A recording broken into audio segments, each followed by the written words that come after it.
अब इतना सुनने के बाद भक्त कहेंगे कि तब जब एक ही सत्ता है तो हम लोग इतने बने हैं, ये परमात्मा क्यों इतना बनाया है? तो भक्त उत्तर देंगे, हाँ कारण है उनकी है लीला। लीला क्या है? Where the causal factor is not known to us, we say it is Leela, and when the causal factor is known to us, we say it is क्रीड़ा। क्रीड़ा माने खेल कूद। तो जहां कॉज कारण वजह हम लोगों को मालूम है, हम उसको कहते हैं क्रीड़ा, खेल कूद। अब जहां कॉज हम लोगों को मालूम नहीं है, हम उसको कहते हैं लीला। तो दुनिया के जो कॉजल इफेक्ट थ्योरी के अनुसार जो कुछ भी हो रहा है वो सब क्या है? क्रीड़ा है। मनुष्य थोड़ी सी चेष्टा करने से उसका कॉज समझ लेंगे, साइंटिस्ट रिसर्च करके कारण समझ लेंगे, किंतु जो उन्हीं की डायरेक्ट इच्छा से हो रहा है उसका कॉज पाने के लिए उनके पास पहुंचना पड़ेगा, उसके पहले नहीं। तो अर्थात नॉन कॉजल क्या कहेंगे एक्सप्रेशन हम पाते हैं, कॉज नहीं पाते हैं, वो यह लीला। तो दुनिया को बना केवल एक सत्ता से, मगर ये जो इसकी उत्पत्ति जो हुई है वो क्या है? तो परम पुरुष की लीला, वो लीला कर रहे हैं। तो लोग ये भी तो कह सकते हैं, शिकायत कर सकते हैं कि दुनिया में हजार हजार प्रॉब्लम है, प्रॉब्लम में तो हम तो परेशान है, तबाही हो रही है, अरे उनकी ये लीला अद्भुत। तो हमारी तबाही अरे उनकी लीला, ये तो बहुत अद्भुत बात है। तो भक्त ही जवाब देते हैं, भक्त बोलते नहीं जी वो बात नहीं है, ये जो सुख दुख तुम कर रहे हो तो फंडामेंटली तो सुख दुख उन्हीं में है, तुम तो उन्हीं का पार्सल पार्टिकल्स हो। इसलिए परमात्मा आपने किसी एक विशेष पाठ को अगर सुख दे रहे हैं या दुख दे रहे हैं तो उनके खिलाफ कोई शिकायत नहीं कर सकता है। तुम अगर अपनी अंगुली को ऐसा ऐसा किए तो कुछ नहीं कर सकता है। तो हर जीव तो उन्हीं का पार्सल पार्टिकल्स है, तो उनको लेकर अगर सुख दुख का नाटक रचा रहे हैं तो कौन शिकायत कर सकता है? कोई शिकायत नहीं कर सकता है। तो उन्हीं का पाठ हो। सवाए शतवाग्रस्ता नाटक दृश्य में करात मैंने संत विरात्मान सुप्त शक्ति असुप्त दिक। भक्त तो जानते हो ना, वो अपनी तरफ से प्लीड नहीं करता है, परमात्मा की तरफ से प्लीड करता है, परमात्मा को बचाने के लिए उनकी तरफ से प्लीड करता है, अपने खिलाफ प्लीड कर देता है। भक्तों का ही स्वभाव है, जो तगड़े तगड़े भक्त हो ऐसा ही करते हैं। तो भक्त को क्या कहना है? नहीं शिकायत मत करो, मेरे प्रभु का कोई कसूर नहीं है, कोई दोष नहीं है। वो तो देखो जब कोई नहीं थे, दुनिया की पैदाइश नहीं हुई थी, तो उनकी हालत क्या थी? सिर्फ अकेले थे केवल। अब तुम भी अपने मन में सोच के देखो कि विश्व ब्रह्मांड में कोई नहीं है, कुछ नहीं है, तुम सिर्फ हो।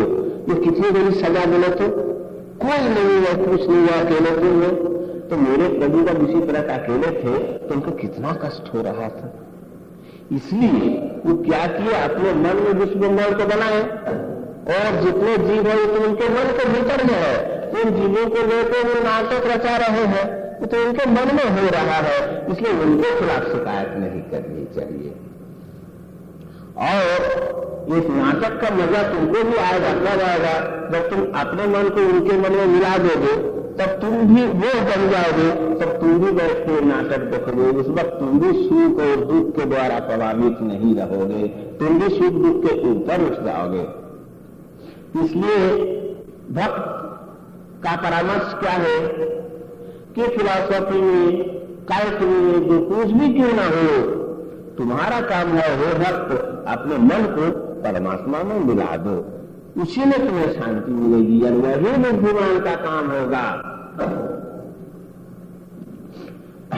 रत्नाकरस्तव ग्रोहम ग्रोहिणी च पद्मा देयम किमपि भवते पुरुषोत्तमाय आधीर दामन नापहृत मनसाय दत्तम मनाय यदुपते स्वामीकम गृहान। भक्त कह रहे हैं कि परमात्मा मेरी तो इच्छा हो रही है कि तुमको मैं कुछ दूं। मनुष्य का स्वभाव क्या जानते हो कि जिनसे अधिक मोहब्बत होती है उनको कुछ ना कुछ देना चाहता है ना, कुछ प्रेजेंटेशन वगैरह कुछ देना चाहता है। तो परमात्मा को भी तो कुछ देने की इच्छा होती है, भक्तों के मन में इच्छा होती है ना कि मैं कुछ दूं। तो देते वक्त भक्त कह रहा कि परमात्मा मैं तुमको क्या दूं, रसनाक रस्तव ग्रहण गृहिणी च पद्मा। ये यूनिवर्स तुम्हारा घर है, यूनिवर्स में जितना दौलत है, जितना देखो है, सब तो तुम्हारा है, तो तुमको मैं क्या दूं। करोड़पति को भूख मांगा क्या देगा जी, तुम्हें क्या दूं। अब गृहिणी च पद्मा, स्वयं परमा प्रकृति स्वयं लक्ष्मी महारानी तुम्हारी गृहिणी है, तुम्हारी पत्नी है। तो जब जिस चीज की आवश्यकता हो फौरन बना देगी, तो मैं तुम्हें क्या दूं। और तो देयम किमपि भवते पुरुषोत्तमाय, हे परम पुरुष, तो तुम्हें मैं क्या दे सकता हूं, कुछ भी नहीं दे सकता हूं। जानते हो भक्त लोग बहुत बुद्धिमान होता है, बहुत चतुर होता है, और जो अभक्त है वही बुद्धि होता है। शास्त्र में इस तरह की मजेदार बात और भी है, जैसे कहा गया कि जो कंजूस होता है वही दाता है, और जो दाता है वही कंजूस को ना। जो दाता है वो कंजूस को नहीं, दुनिया में जब तक था दान किया और काफी जस मिला, और जब मर गया उसके बाद भी जस चलता रहेगा। अर्थात तो एक नंबर का कंजूस, इतना जस इकट्ठा किया। और जो कंजूस है वो दाता तो जीवन में बेचारा खाए तक नहीं भर पेट, केवल रुपया इकट्ठा किया। तो कहानी है ना कि एक बनिया था तो मर रहा है, तो उसके बाद उसका जो मैनेजर था, मैनेजर बोला डॉक्टर बोला नहीं डॉक्टर मत बोला। फिर कष्ट हुआ, बोला फिर डॉक्टर बोला नहीं। तब तो बहुत कष्ट हुआ, बर्दाश्त नहीं करता, पूछा कि डॉक्टर बोलेगा तो कितना खर्च होगा। बोला मुझे 5 रुपया होगा, दवा दारू ये सब करते टोटल 15 रुपया। बोला अगर मर जाओ तो लकड़ी इतना घी है, टोटल 12 रुपया।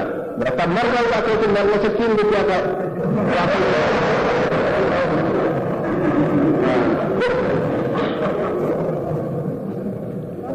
तो कंजूस जो है दुनिया में इतना कष्ट करके रुपया इकट्ठा किया, और जब मर जाता है तब क्या करता है, सब रुपया यहाँ छोड़ के चला जाता है। कितना बड़ा दाता है बोले, सब